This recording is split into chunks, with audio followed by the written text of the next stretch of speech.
사도행전이라고 말하지만 사실은 성령행전이라고 말할 수 있습니다.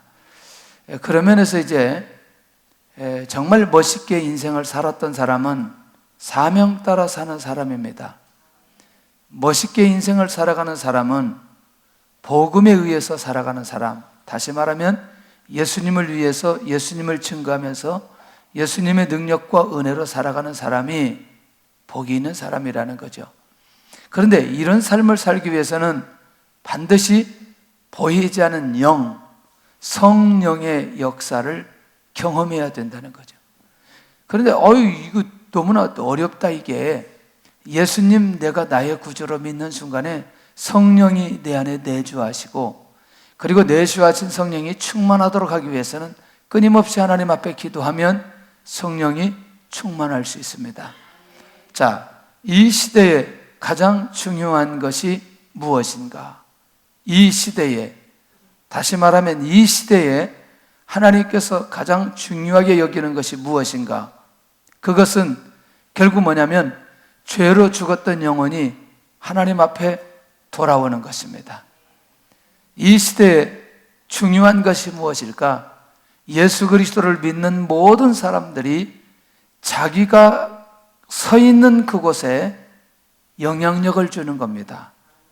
복음의 영향력을 주는 것이고, 말씀의 영향력을 주는 것이고, 삶의 영향력을 주는 것이고, 그렇기 때문에 지금 우리가 깨어 있어야 되는 내용들이 바로 여기에 있는 것을 보게 됩니다.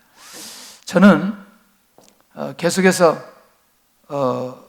얘기하는 것 중에 한 가지가, 우리가 영향력을 주려면, 이 시대 많은 사람들에게 영향력을 주려면 네거티브 안 해야 된다.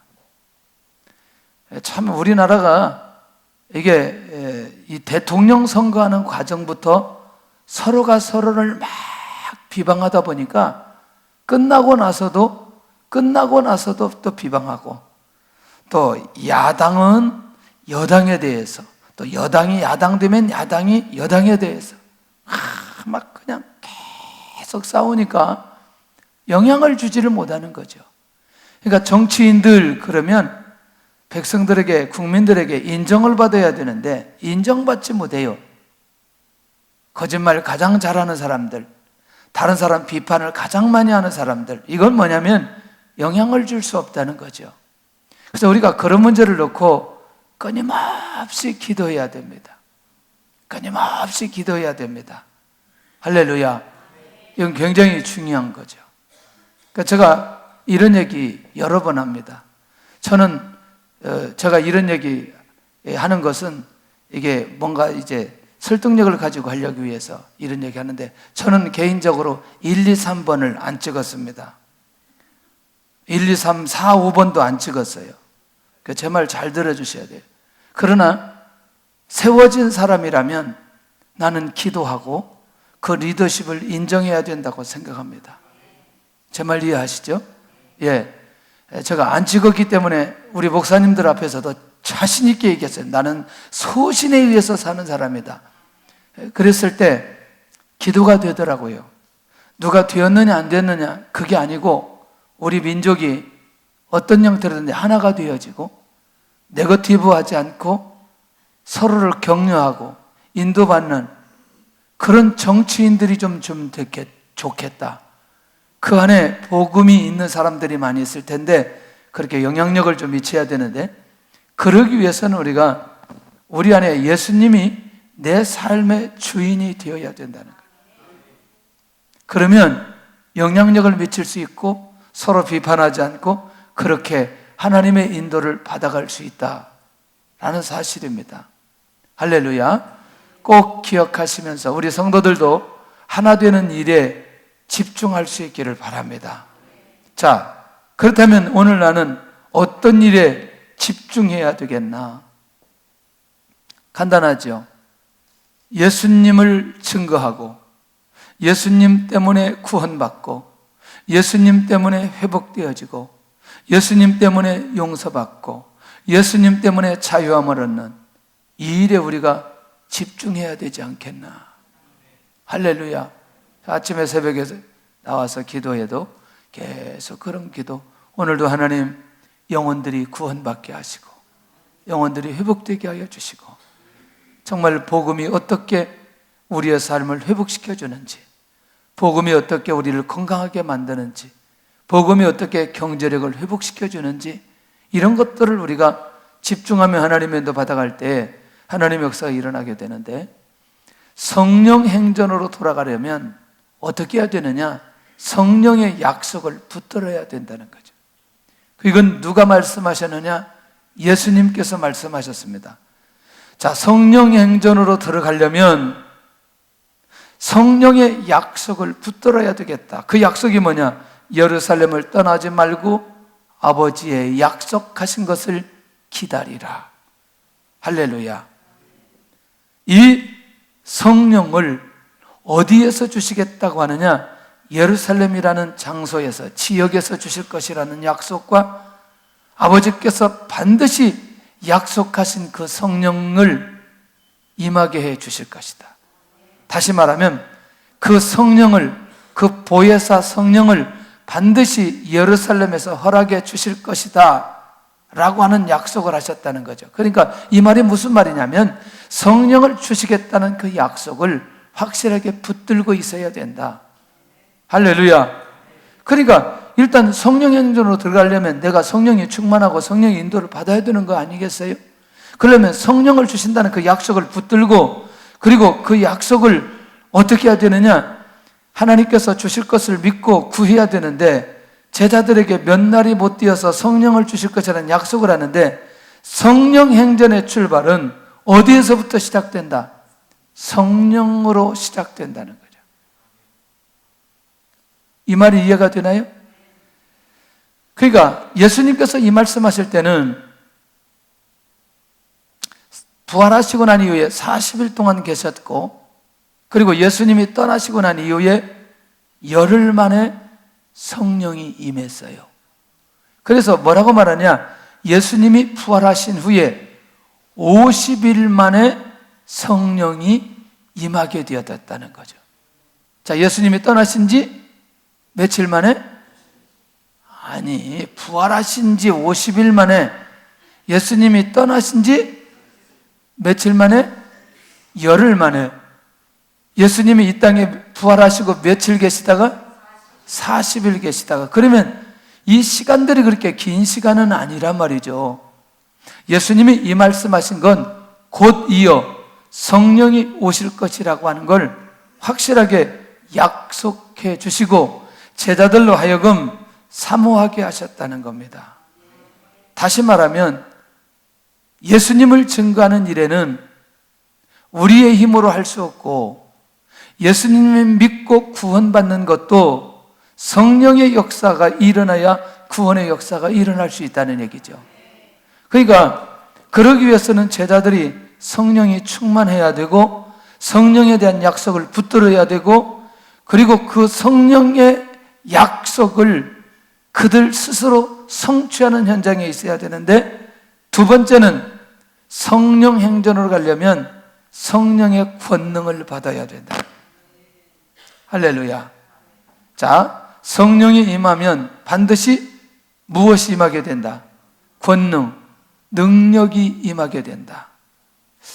여러분들 권능 말할 때 여기서 이제 많은 분들이 이렇게 얘기하다. 이게 무슨 권능이야?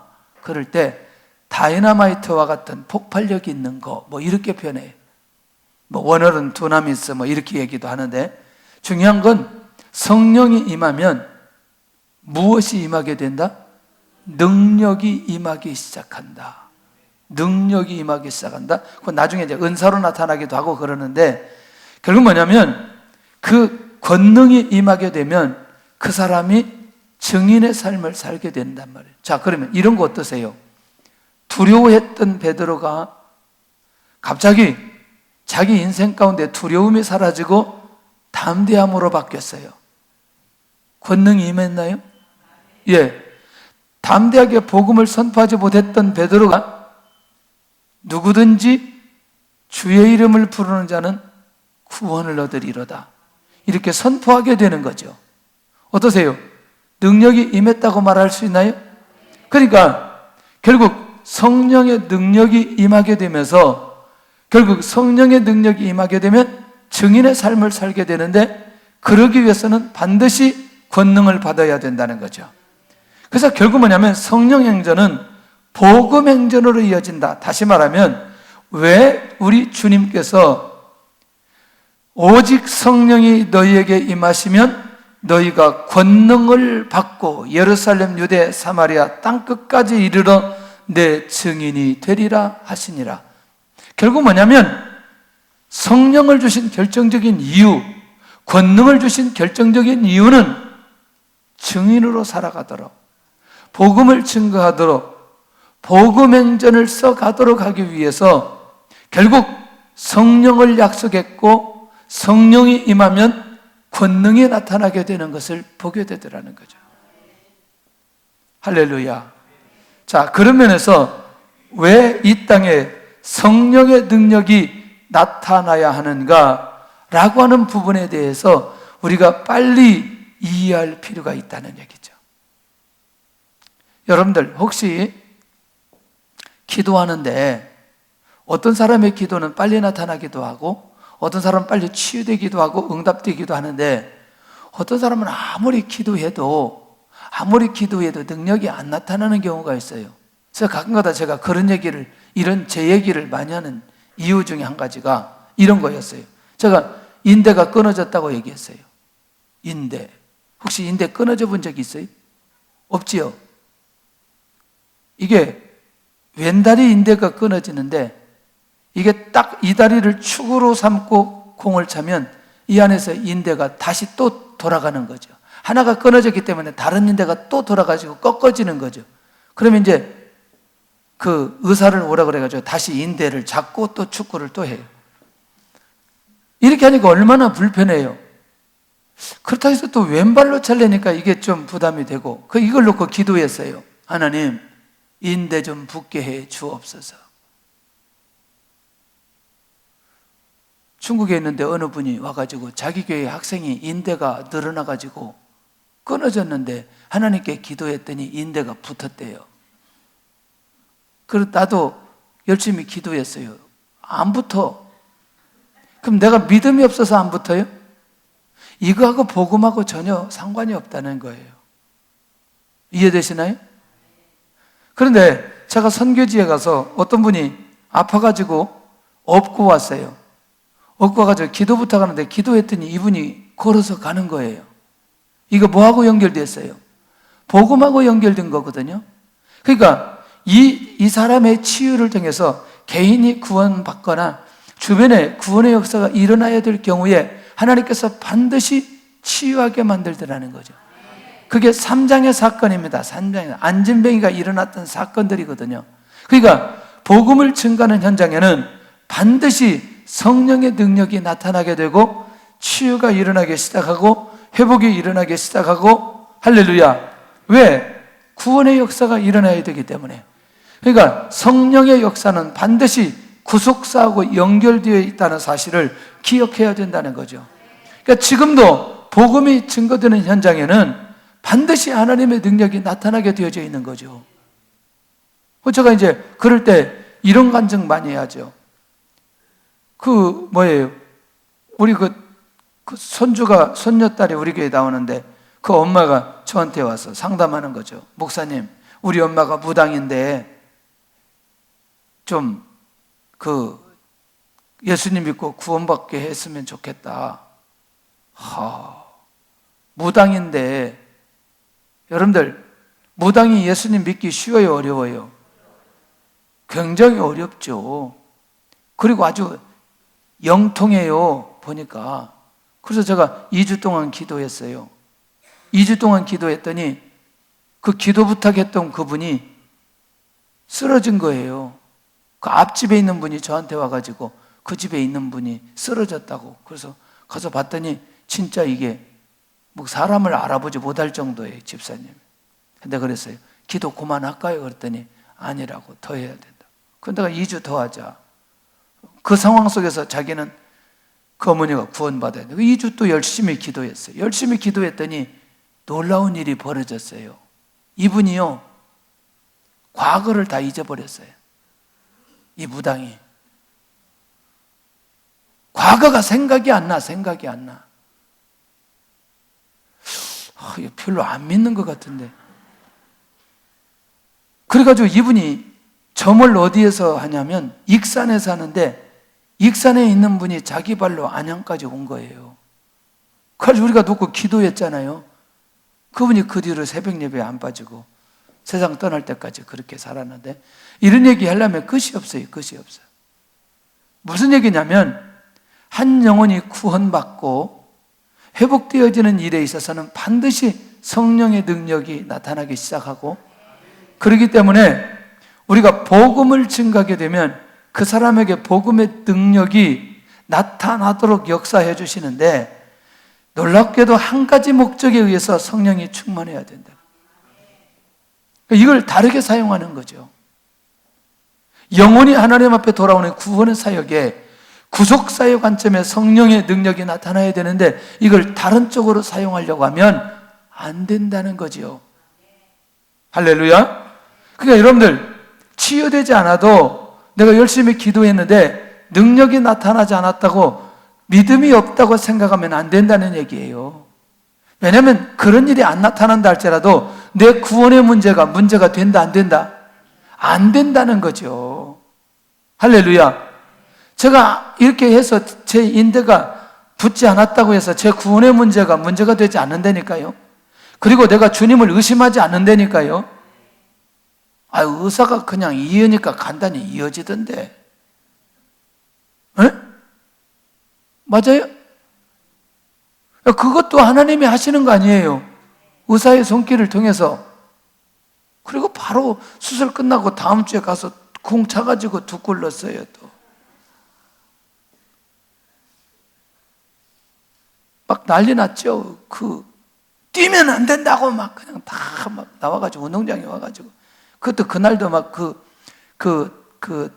북경의 그 큰 천연잔디구장에서 경기하는데, 인조잔디였구나. 그것도 안 뛸 수 있나요? 지금까지 멀쩡하게 잘하고 잘 뛰고 있습니다.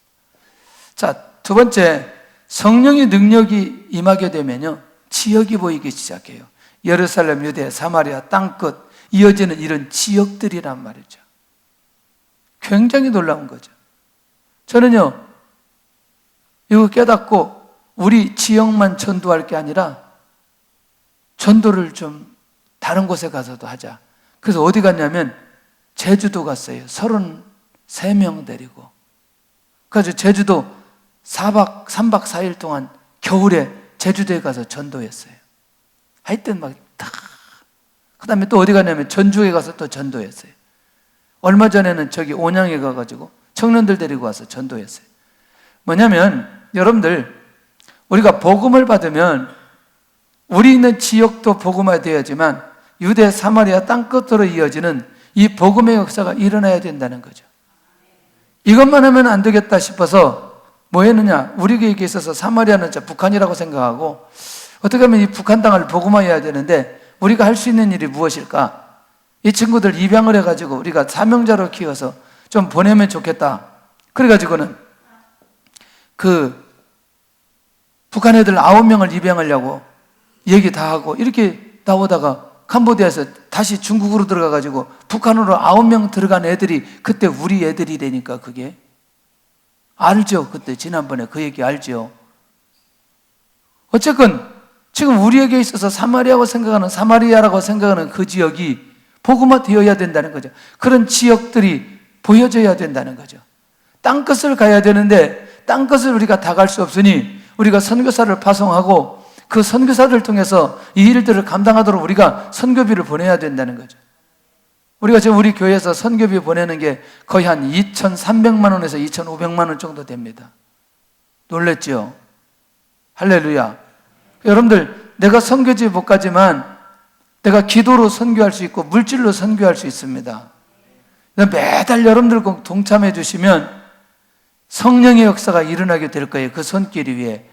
우리 민족이요, 이렇게 여러 가지 어려운 상황이지만 우리 민족이 선교하는 그런 민족이기 때문에 하나님께서 우리 민족의 경제를 붙들어 주신다니까요.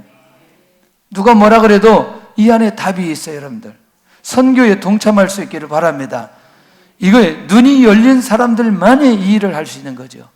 눈이 열린 사람들만이 예루살렘, 유대, 사마리아 땅끝이 보여진다는 거예요. 보통 중요한 게 아닌 거죠.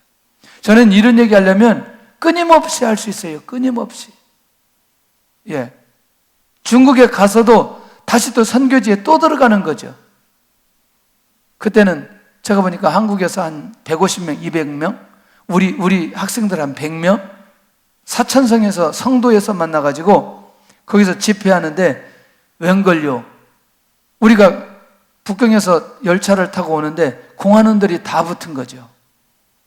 과연 이번 이 사역이 진행될까 말까 그런 갈등의 시간이 있었는데 그래도 우리가 한 곳에 모여서 호텔에서 모여서 딱 집회하고 그 다음에 싹 흩어졌어요. 300명이 흩어졌어요. 우리는 가기 시작합니다. 차를 타고 올라가는데 차 타고 가고 산 올라갔다 내려왔더니 10시간이에요. 예, 일부 예배 때는 잘 안 조는데 일부 예배 때도 조는 분들이 생기려고 그래요. 산 올라갔다 왔는데 차로 10시간이라니까요. 와, 그래서 우리가 4,500거지 갔다가 3,500거지 내려왔다가 다시 2,800거지 갔다가 그래가지고 장족들이 사는 데 가가지고 전도하기 시작하는 거예요. 장족들은요, 어디에 사는 줄 아세요? 산 꼭대기에 중간에 딱 집을 지어놓고 살아요. 가봐야 된다니까 아무리 설명해도 안 되네. 그리고 목적지가 없이 가는 거예요. 성령의 인도 따라 그냥 가는 거예요. 이런 사역들을 통해서 하나님께서 그 땅에 그 숨겨졌던 영혼들, 그 높은 곳에 사는 그런 영혼들에게도 뭘 증거하도록? 복음을 증거하도록, 복음을 전하도록. 얼마나 감사한지. 이 땅에 살면서 평범하게 예수 생명의 복음을 전하지 않고 산다는 게 보통 큰일이 아니라는 거죠. 그게 뭐냐면 내가 성령의 행전으로 들어가지 않으면 이 생활이 얼마나 어려운지, 결국 내가 가야 할 곳이 보여지는 사람이 능력이 임하게 된다는, 능력이 임한 사람은 내가 가야 될 것이 보여진다는 겁니다. 할렐루야. 보통 중요한 게 아니에요. 어제도 보니까 나가면 사람이 있어요. 나가면. 나는 3번에 이렇게 사람들이 많은 거 어제 처음 알았어요. 무슨 행사한다고 끊임없이 수백 명이 왔다 갔다 하는데, 와, 할렐루야. 세 번째, 성령 행전으로 가려면 기도의 자리에 있어야 된다는. 왜? 일단 성령이 역사가 일어나야 권능이 임하고, 권능이 임해야 증인의 삶을 살 수 있기 때문에, 그러면 어떻게 하면 성령의 역사가 일어날 수 있느냐? 성령 행전으로 들어가야 되느냐? 결국 모여서 기도하는 수밖에 없는 거죠. 할렐루야. 이때는요, 한 가지 기도의 제목으로 한 곳에 모여 한 방향으로 기도하는 거예요. 뭐죠? 기도 제목 딱 하나. 성령이여 역사해 주옵소서. 성령님 임하시옵소서. 성령님 사모합니다. 이거예요, 이거. 마가다락방에 120명이 모여가지고 이 기도하는 거죠. 이 기도. 이 기도는 모든 것들을 다 포함하고 있습니다. 이 기도는 세계복음화의 출발입니다. 이 기도는 초대교회의 출발이라는 거죠. 그러니 성령 행전으로 들어가려면 우리는 항상 어떤 자리에 있어야 되느냐? 기도의 자리에 있어야 돼요. 한국교회의 위기는 부흥이 안 되는 게 위기가 아니고 기도가 약화되어진 것이 한국교회의 위기라는 거예요. 왜 아멘을 안 하는 거예요? 여러분들 기도하시기를 바랍니다. 기도해야 성령이 충만하고, 기도해야 인격적으로 하나님 만날 수 있고, 기도해야 주의 능력이 나타나는데, 나는 얼마만큼 기도하는지에 대한 감각들 우리 안에 살아나야 돼요. 제가 보니까 기도한다고 아무리 기도 많이 한다 그래도 다른 것에 시간 빼앗기는 게 훨씬 더 많아요. 맞아요? 훨씬 더 많아요. 정말 하루에 1시간, 2시간 집중해서 기도하면 그 사람은 성령의 능력 가운데 살아갈 수 있는 거죠. 그리고 일주일에 한 번 우리가 금요일 날 기도하는데, 금요일 날 때 우리가 많이 기도도 못 하잖아요. 정말 여러분들 금요 예배는 빠지면 안 되는 거. 왜? 우리가 기도, 찬양, 말씀으로 집중하는 시간이기 때문에 이런 시간들을 안 놓쳐야 된다는 거죠. 어느 교회는 요즘에 새벽 예배가 없대요. 새벽 예배가 없대요. 그리고 새벽 예배를 어디에서 하느냐? 저기 조그마한 기도실에서 새벽 예배를 해요. 저는 지금까지 한 번도 거의 한 30년 가까이 목회하는데 새벽 예배를 본당 위에서 해본 적이 없어요. 에?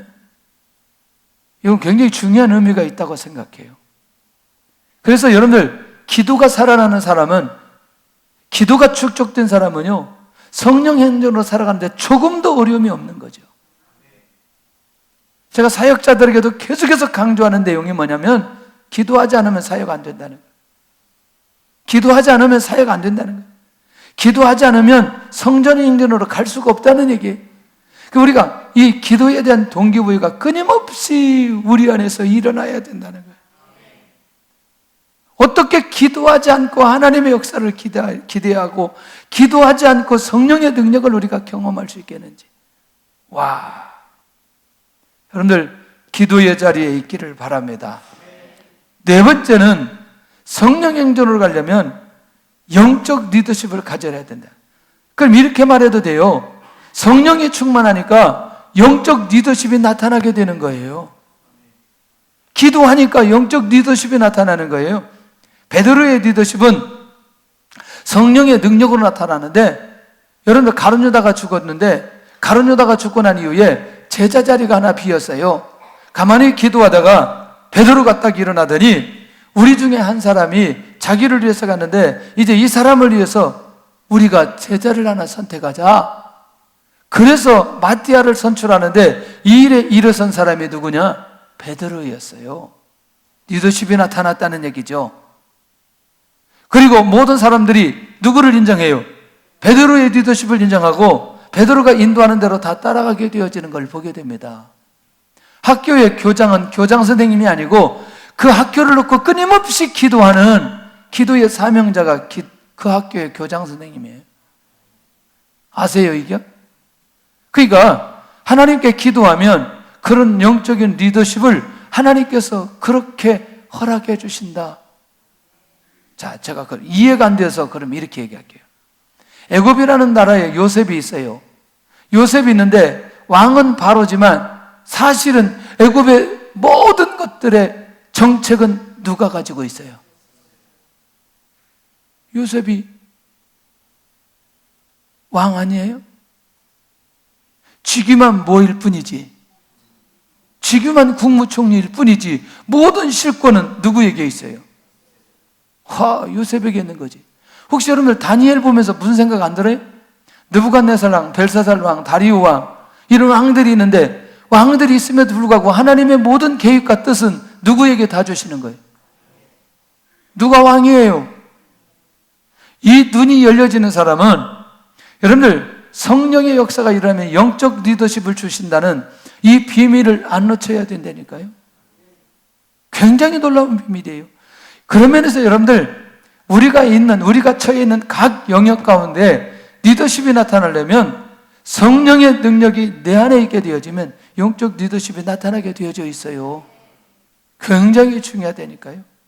성령 행전은 가장 먼저 영적 리더십을 허락하는데, 이게 뭐냐면 성령에 의해서 인도받는 모습이 결국 어떻게 리더십으로 나타나게 될 뿐이라는 거죠. 옳고 그름에 대한 분별력, 상황에 대한 판단, 그리고 상황을 해결하는 지혜. 할렐루야? 얼마나 놀라운 건데요. 보통 중요한 게 아니에요. 자, 성령의 능력에 순종하는 삶이 뭐냐? 리더십으로 나타나게 되는 거죠. 뭘로 나타난다? 리더십으로 나타난다. 와, 보통 중요한 게 아니에요. 그러니까 우리가 그리스도인들은 세상에 나가서 세상을 변화시켜야 되는데 변화시킬 수 있는 방법 중에 한 가지가 내가 하나님의 영으로 충만하면 리더십으로 나타나게 역사해 주시는 거죠.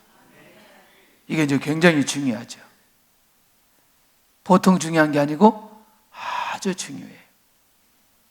여러분들 모든 분야에 리더십이 나타날 수 있기를 바랍니다. 성령이 충만하면 나타나게 되고, 그래서 마띠아를 선출하는데 확실한 리더십으로 세우는데, 자기중심적 사고를 가진 베드로가 성령의 인도받는 사람으로 바뀌어지면서 영적 리더십이 세워졌다는 것은 놀라운 거죠. 할렐루야. 사람들이 제가 굉장히 내성적이라고 하면 잘 안 믿어요. 그렇게 보여요, 안 보여요? 안 보여요? 나 굉장히 소심한 사람이에요. 그것도 안 믿어요. 이야, 굉장히 소심한 사람이라니까요. 이 사람들 앞에 나서서 이렇게 말을 잘 못하는 사람이에요. 아무도 안 믿어, 아무도 안 믿어. 내가 소심하다고. 근데 그 일을 위해서 하나님께서 몇 가지 뭔가 일하신 게 있었어요. 그게 뭐냐면, 제가 하도 이 사람들 앞에 나서기가 힘드니까 중학교 3학년 때 반장을 시키는 거예요, 반장. 그 다음에 하도 나설지를 제가 하기 어려우니까 운동을 확실하게 하니까 운동을 통해서 리더십을 나타나게 만드는 거예요. 여러분들, 우리 학교 다닐 때 1년에 2번 체육대회 하잖아요. 그 체육대회 할 때는 이게 저의 날이에요, 저의 날. 모든 학생들과 선생님이 운동 잘하는 사람에게 다 집중하는 거예요. 체육부장을 하도 많이 했어요, 제가. 그래서 그러니까 제가 나서기는 어려운 사람인데 그것을 통해서 사람들이 인정해 주니까 자연스럽게 나서게 된 거예요. 이해되시죠? 무슨 말인지. 네? 그런데 사역을 할 때 가장 큰 부담이 뭐냐면 말씀을 전하는 일이에요. 이게 얼마나 어려운지 아세요? 하나님의 말씀을 내 안에서 정리되어서 우리 함께 나누는 말씀으로 전하는 건 굉장히 어려운 거예요. 굉장히 어려운 거예요. 이게 개척하고 4년 동안도 잘 열려지지 않더라고요, 말씀이.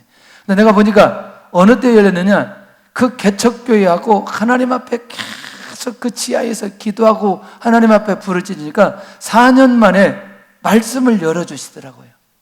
근데 그때 열려주신 말씀이 얼마나 감사한지. 제가 굉장히 논리적이지 않는 사람인데 이상하게 신학을 공부하면서 굉장히 논리적으로 가게 되는데, 제가 가끔가다 그런 얘기하죠.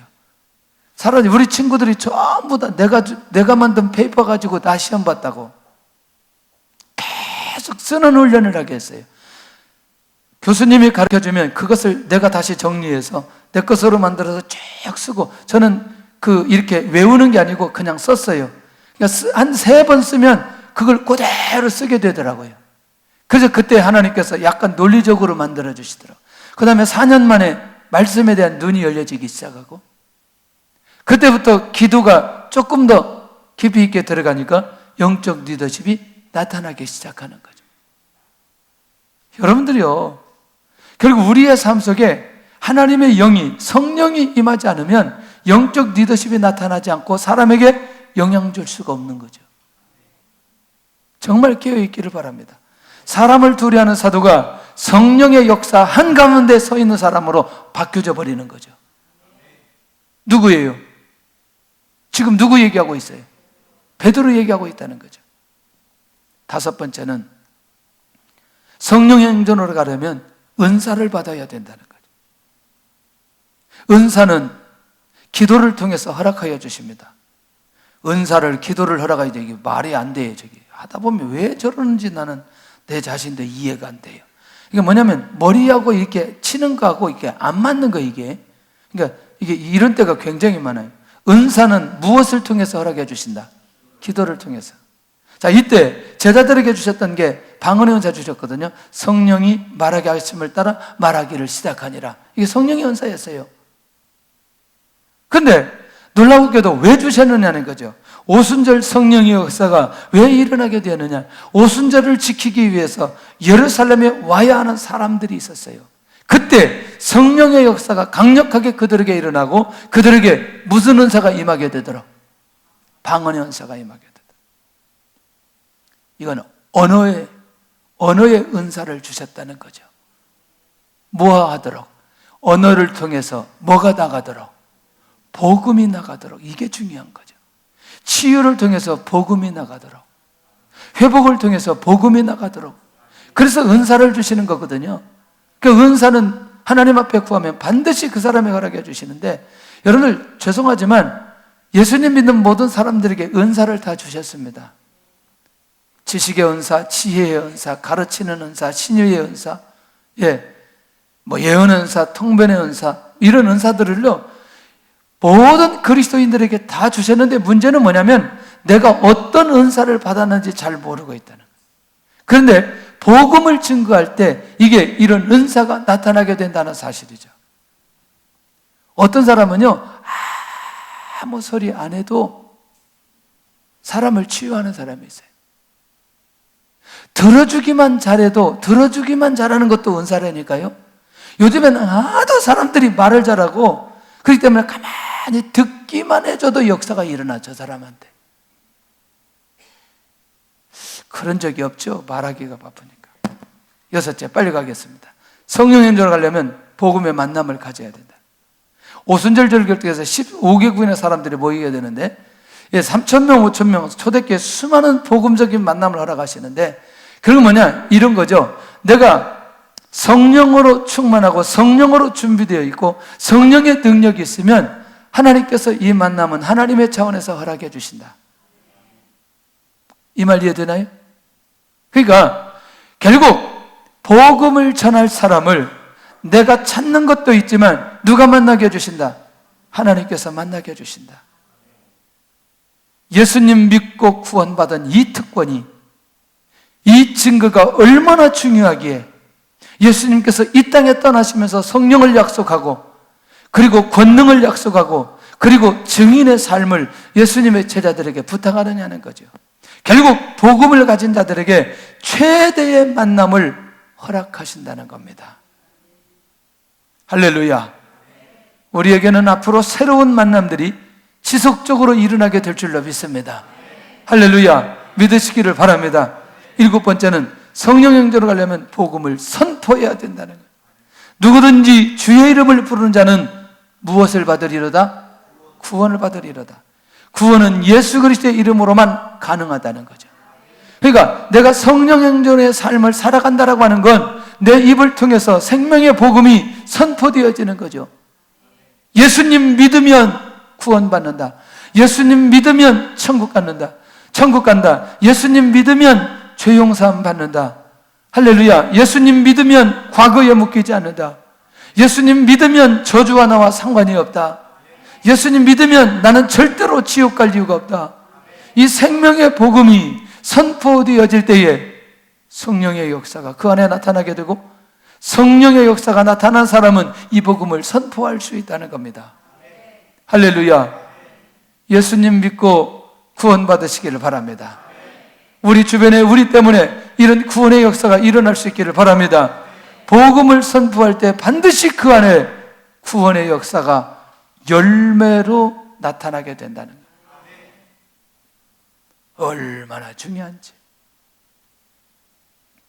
8번째는 성령 행전으로 가려면 교회를 세우라는 거죠. 근데 내가 교회를 세우지 않아도 복음을 증거하고 구원받으면 그게 교회가 되는 거죠. 그게 무형교회라는 겁니다. 우리는 조직된 유형교회를 얘기하고 있고, 그러니까 유무형교회는 항상 존재하게 되어 있어요. 근데 이때 세워진 교회는 사도의 가르침을 받아 서로 교제하는 교회, 공동체의 필요를 따라 나누어주는 교회. 근데 이 교회가 어떤 교회냐? 온 백성에게 칭찬받는 교회로 세워지더라는 거죠. 교회는 세상의 모든 사람들에게도 칭찬을 받아야 된다는 거죠. 할렐루야. 사람들은요, 저한테 오면은 베이비박스 어떻게 했느냐 이거부터 물어봐요. 베이비박스 왜 하느냐, 무엇 때문에 하느냐. 며칠 전에는 한국일보 기자가 전화가 왔어요. 목사님 이거 어떻게 하게 됐느냐고, 이거 하는데 반대가 많지 않았느냐고 막 그러면서 한참 기자가 전화를 하는 거예요. 그것도 이런저런 얘기했어요. 그런데 이 사람들은 우리 교회 몇 명이나 모이냐 이거 전혀 상관없어요. 이 교회가 무엇을 하고 있느냐 이런 게 관심이 많더라니까요. 여러분, 교회는, 성도들은 세상에 많은 사람들에게 뭘 받아야 된다? 칭찬을 받아야 된다는 거예요. 칭찬을 받아야 된다. 우리가 무료급식 처음에 시작할 때 이게 언제까지 갈까 그랬는데 계속 지금까지 해오고 있어요. 이것도 이 지역의 많은 분들이 굉장히 긍정적 평가를 하고 있어요. 처음에는 막 비꼬기도 하더라고. 막 돈이 얼마나 많아가지고 그렇게 그냥 무료급식 하는지. 우리가 돈이 많아서 하는 건 아니잖아요. 지역에 있는 어려운 분들에게 같이 나누는데, 요즘에 복지관에 시에서 그 보조금이 많지 않아가지고 복지관에도 이게 좀 저기 한다는 거죠. 또 우리는 계속 무료로 가겠다네요. 무료로. 제가 시에다가 얘기했어요. 어르신들이 오려고 하는데 저기 중심상가에서 여기 지하철 타고 오면은 무료니까 오시기는 오시는데 계단을 못 내려오는 거죠. 그때 시에다가 제발 좀 여기 엘리베이터 좀 해달라고 그랬더니 안 해준대요. 안 해주더니 지금 엘리베이터 논다고 지금 뭐 공사하고 있더라고요. 왜냐면 어르신들이 계단 때문에 교회를 못 오는 거예요. 와서 음식을 드시고 싶은데 아마 이 계단, 엘리베이터 되면은 많이 오시지 않겠냐 그런 생각이 들어요. 저쪽에서 이쪽으로 넘어오려니까 얼마나 불편해요, 어르신들이. 그렇다고 해서 이게 무단횡단할 수도 없고. 여러분들, 우리가 성령 행전으로 살아간다면 놀라웠게도 우리도 모르게 그런 아름다운 교회가 세워지고, 그런 교회가 세워지면 세상 사람들이 뭐 하기 시작하느냐? 칭찬하기 시작하는 것을 보게 된다는 거예요. 할렐루야. 보통 중요한 게 아니에요. 결과는 주께서 구원받는 사람들을 날마다 더하게 하시는 역사가 일어나게 된다는 거예요. 마지막입니다. 성령 행전으로 가려면 정식 기도 시간을 가져야 된다. 사도행전 3장 1절에 가서 보니까 제9식 기도 시간에 베드로와 요한이 성전으로 기도하다가 안진병이 만나는 사건이 있습니다. 놀라운 사건이죠. 여러분들, 이제 성령의 인도받는 사람, 성령 행전으로 살아가는 사람은 항상 기도하는 시간이 있다는 거죠. 할렐루야. 그 기도하는 시간을 놓치지 않는다는 거죠. 오늘도 전도할 영혼 만나게 해 주옵소서. 오늘도 구원의 역사가 일어나게 하여 주옵소서. 이게 그들의 기도의 전부 다였어요. 그런 면에서 나는 성령의 행전 속에 들어갔는가? 들어가시기를 바랍니다.